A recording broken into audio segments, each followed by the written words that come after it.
बिस्मिल्लाहिर्रहमानिर्रहीम। लाखों करोड़ों दुरूदो सलाम मोहम्मद मुस्तफ़ा सल्लल्लाहु अलैहि वसल्लम और आले मोहम्मद पर। मैं हूँ उमर दराज गोंदल। मैं आपको पिछली वीडियो में बता चुका हूँ कि सनम जावेद समेत बाकी लोगों की जो जमानतें हैं वो हो गई हैं। अब इसके फौरन बाद सोशल मीडिया के ऊपर एक शोर मच गया। शोर ये मच गया कि ये जो दुरानी साहब मिल रहे हैं, ये जो बैकडोर चीज़ें चल रही हैं, ये उसके बाद है। और देखें, इमरान खान ने माफ़ी मांग ली है और इमरान खान ने दस्तखत कर दिए हैं। अब ज़रा मैं आपके सामने रखना चाहता हूं कि उस माफ़ी की हकीकत क्या है। क्या इमरान खान ने वाक़तन तहरीरी तौर पे कोई तहरीर की है, कोई माफ़ी मांगी है?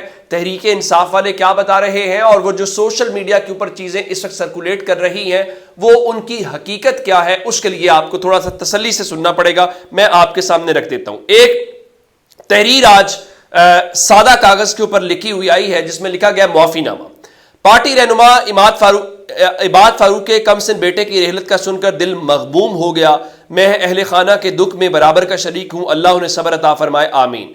9 मई के वाकयात के बाद तहरीक इंसाफ सीनियर मेंबरान समेत बड़ी तादाद में कारकुनान भी जेलों में हैं। मैं समझता हूं यह वाकया नहीं होना चाहिए था, लेकिन बदकिस्मती से रूनुमा हो गया। मैं बहसीयत पार्टी चेयरमैन अफवाज पाकिस्तान समेत पूरी कौम से माफ़ी मांगता हूं और जनाब आर्मी चीफ से गुजारिश करता हूं कि 9 मई के वाक़े में मुलव्विस कारकुनान की सजाओं में कमी की जाए। मैं वादा करता हूं मुस्तकबिल में पार्टी का कोई भी कारकुन कानून को हाथ में नहीं लेगा। उसके बाद दस्तखत है, नीचे उर्दू में लिखा गया है इमरान खान, और 21 तारीख जो है आज से 2 दिन पहले की 21/9/2023 की तारीख दर्ज है। पहली बात यह है, इमरान खान उर्दू में तहरीर नहीं करते, पहली बात। दूसरी बात यह है कि अगर आपने इमरान खान के तहरीक इंसाफ की जानिब से जारी नोटिफिकेशंस देखे हों तो वो जो दस्तखत है वो आपस में मुमासलत ही नहीं रखते, वो मैच ही नहीं करते। पहली बात। चले, ये तो हमारे वाला मामला हो गया जो हम अपने तौर पे समझ रहे हैं। मैं सिर्फ पाकिस्तान तहरीक इंसाफ की जो लीगल टीम है जिसमें इंतजार हुसैन पंजोथा शामिल है, वो क्या कहते हैं?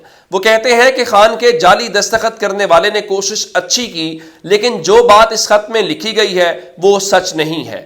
इमरान खान ने ना तो कोई साजिश की, ना कोई जुर्म किया और ना कोई माफ़ी मांगी है। जहां तक 9 मई के मामलात हैं, मैं आपको बता देता हूं कि इमरान खान उसकी वाज़े तौर पे मजम्मत भी कर चुके हैं, लेकिन साथ इमरान खान उसकी एक जुडिशल इंक्वायरी की बात भी करते हैं ताकि चीज़ें बहुत सारी जो वो सवाल उठाते हैं या किसी और के जहन में हों, ताकि ये मामला अपने मंतकी अंजाम तक पहुंच जाना चाहिए। अब इस सारी चीज़ को लेके ये जो सोशल मीडिया के ऊपर चलाया जा रहा है, पहली बात ये है, जब इस किस्म की मैं एक मिसाल आपको माजी में देना चाहता हूँ कि माफ़ियाँ जब मांगी जाती हैं, जब मुआहदे किए जाते हैं तो वो अवाम के सामने नहीं लाए जाते। उसकी एक मिसाल देना चाहता हूं।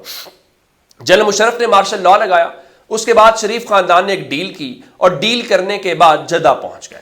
उसके बाद शरीफ खानदान ने वापस आने की कोशिश की तो उनको समझाया गया कि आपने डील की हुई है, वापस नहीं आ सकते।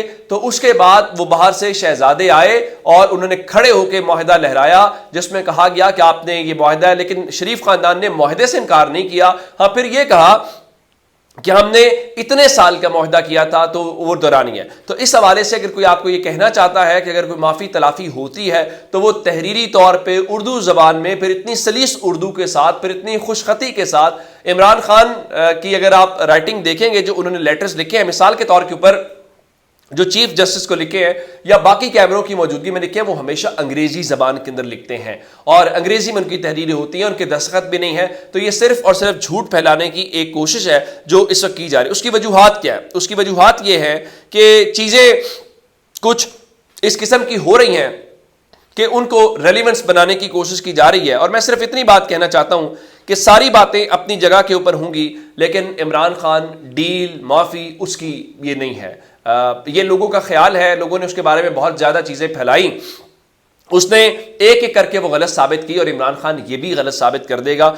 और अपने मुल्क में रह के जेल काटना, अपने मुल्क में रहना, ये बुज़दिलों नहीं, ये भागरों की निशानी होती है। बुज़दिल वो होता है जो मुल्क से चला जाए और जब जिसकी आज की तारीख में, मैं ये नहीं कह रहा जो चले गए सभी बुज़दिल हैं, लेकिन अपने मुल्क में रहना मैं ये ज़रूर कहूँगा कि वो बहादुरी होती है। आगे चलते हैं। تحریک انصاف کی جہاں پہ آپ کو یہ بات بتائی جائے گی کہ اگر تو عمران خان کی معافی کی وجہ سے سنم جاوید کی ضمانت ہوئی ہے، ایک تو روپکار جاری نہیں ہو سکی، مچل کے جو کچھ جمع نہیں ہوئے تو ان کی رہائی نہیں ہوئی۔ اب دیکھنا یہ ہے کہ کیا کل تو ویسی چھوٹی ہے، منڈے کو رہائی ہوتی ہے نہیں ہوتی۔ دوسری خبر یہ سن لیجئے کہ باجوڑ سے جو تعلق رکھنے والے تحریک انصاف کے سابق ایم این اے گلظفر خان ہیں، ان کو گرفتار کر لیا گیا۔ سیاسی طور پہ کافی متحرک تھے، ان کی چند روز پہلے ایک ویڈیو سامنے آئی تھی، اس ویڈیو کے اندر شہباز گل نے ان کو مشورہ بھی دیا تھا کہ اپنا جو بیک گراؤنڈ ہے اس کو ذرا خفیہ رکھیں، ادروائز آپ کو ڈھونڈ لیا جائے گا، اور وہی ہوا اور ان کو ڈھونڈ لیا گیا۔ لیکن اس دوران اور ڈیولپمنٹس ہیں، چونکہ پاکستان میں لگتا یہ ہے کہ جیسے پاکستان میں کچھ لوگ ہوتے ہیں نا، تو کوئی غیر معمولی چیز ہو تو وہ شہر جاتے ہیں یا کچھ قسم کی، تو پاکستان کے اندر لندن جو ہے وہ لگتا یہ ہے کہ کوئی ساتھ والا محلہ ہے جہاں پہ پاکستان کے جو بڑے بڑے لوگ ہیں یہ ادھر سے جاتے چلے جاتے ہیں۔ اب وہ صاحب جن کی موجیں لگی ہوئی ہیں، ایک تو نیو یارک جانے کا وزیر اعظم کا کوئی تک نہیں بنتا تھا اتنا یہ سارا کچھ کرنے کا، ایک وزیر خارجہ چلا جاتا، اور دنیا کو پتہ ہے کہ پاکستان کے اندر کوئی الیکٹڈ گورنمنٹ اس وقت ایگزسٹ نہیں کرتی، لیکن وہ صاحب جو ہیں چونکہ لگیاں نے موجاں لائی رکھی سونیاں، تو وہ امریکہ سے نکل کے لندن پہنچ گئے ہیں۔ اب معلوم نہیں ہے کہ لندن ان کا آفیشیل ٹور ہے، ان کا پرسنل ٹور ہے تو وہ نگران بن کے پاکستان کے قومی خزانے کے اوپر کیوں صاحب بوجھ بنے ہوئے ہیں، یا بننا چاہتے ہیں، یا ان کو وضاحت دینی چاہیے کہ وہ اپنی جیب سے گئے ہیں تاکہ کلیئرٹی آئے۔ اور اگر آفیشیل پہ گئے ہیں تو یہ کام آپ کا آفیشیل ٹورز کرنا نہیں ہے، فارن پالیسی کو چلانا آپ کا کام نہیں ہے، وہ الیکٹڈ گورنمنٹ کا کام ہے۔ وہ آئے، الیکشن کرائے، اور اس کے بعد دیکھا جائے۔ آپ ان چکروں کے اندر، ہاں اگر کوئی شریف خاندان یا باقی چیزوں کے اندر جانا چاہتے ہیں تو اس میں کوئی کبھات والی بات نہیں ہے، وہ کوئی روکا نہیں جا سکتا۔ ایک بات آپ کو جو اس وقت آئی ہے کہ جس ہوٹل میں ان کا سٹے ہے، ملک احمد خان کا بھی ممکنہ یا مبینہ طور پہ بتایا جا رہا ہے ان کا بھی اسی ہوٹل کے اندر سٹے ہے۔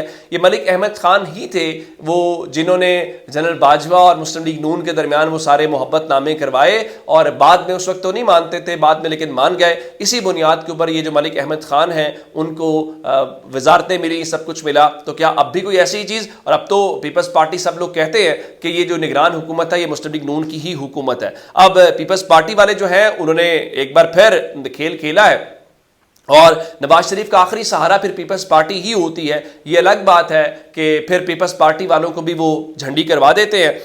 تو پاکستان پیپلز پارٹی نے مسلم لیگ نون کے بیانیے جس میں جنرل باجوہ اور جنرل فیض کا وہ نام لیتے ہیں اس سے کم از کم دور رہنے کا مشورہ دے دیا ہے، جس کا دوسرے لفظ میں مطلب ہے میاں صاحب ہے تسی آپ کرنا ہے، اسی ادے تواڈے نال نہیں ہے وہاں۔ اب وہ اس کے ساتھ ہیں یا نہیں میں بتا دیتا ہوں۔ جو خورشید شاہ ہے انہوں نے مسلم لیگ نون کو مشورہ دیا ہے کہ وہ سابق army chief general Qamar Javed Bajwa اور عائشہ کے سابق سربراہ لیفٹیننٹ جنرل ریٹائرڈ فیض حمید کے خلاف کارروائی کا مطالبہ نہ کرے اور ایسی محاذ آرائی سے گریز کرے۔ اور اب مسلم لیگ نون جو بات کر رہی ہے پیپلز پارٹی سے بالکل الگ بات کر رہی ہے، اس سے ان کو سبق سیکھنا چاہیے۔ ایک اور آپ کو خبر دے دیتا ہوں جس سے آپ کو اندازہ ہوگا کہ ایک تو عمران ریاض والا معاملہ آپ کو یاد ہوگا، چیف جسٹس امیر بھٹی نے اس بار کہا تھا کہ آخری موقع ہے ورنہ پھر ہم حقائق جو ہیں وہ سامنے لے آئیں گے، اور وکیل بھی یہی کہہ رہے تھے۔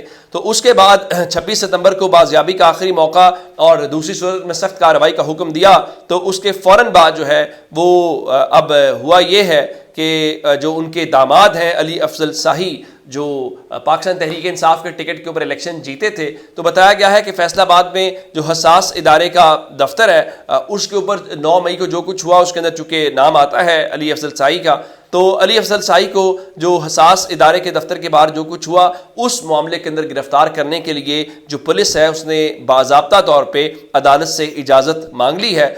اس سے آپ کو اندازہ ہوگا اس کا مطلب کیا ہے۔ اس کا مطلب بڑا سادہ ہے کہ جناب اگر آپ چاہتے ہیں عمران ریاض والے معاملے کے اندر آپ کو اتنا ہی انصاف آیا ہوا ہے تو پھر آپ سمجھ لیجئے کہ آپ کے بیٹی کا جو گھر ہے اس کے ساتھ کیا ہوگا، اور آپ کا جو داماد ہے وہ کہاں پہ ہوگا۔ اور حساس ادارے کا معاملہ پھر فوجی عدالتیں پھر لمبے چوڑے پروسیس ہیں، تو اس لیے ذرا ٹھنڈا کر کے کھائیں۔ اپنا بہت سا خیال رکھیے گا۔ خدا حافظ۔